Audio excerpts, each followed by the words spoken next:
Après le printemps arabe et son avortement, voici venu le temps de l'été africain et de son débordement. Dans les deux cas de figure, c'est historique avant d'être hystérique. Des retournements de forme qui succèdent à des détournements de fond. De petites révoltes qui prétendent à une grande révolution. L'Afrique ne veut plus être ni apparaître comme la somme arithmétique des avortons qu'on conduit à l'abattoir. Parce qu'ils se comportent comme des moutons.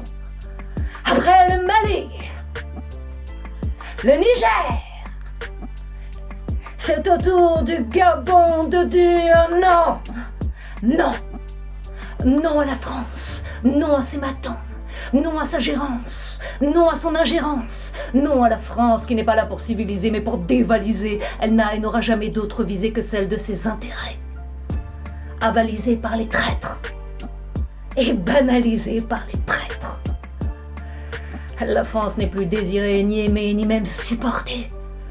Il suffit de la voir à l'œuvre pour réaliser qu'on n'a pas besoin de la diaboliser. C'est le diable incarné ou réincarné.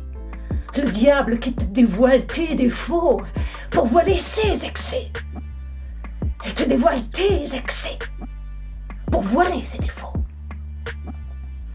Que reproche-t-on donc à la plus charitable des nations, à la fille aînée de l'Église, d'avoir la main mise sur les biens des Africains, en prétendant que c'est pour leur grand bien, d'obliger ses larbins à se laver plus blanc avec son savon et à se lever avec ses blancs savants.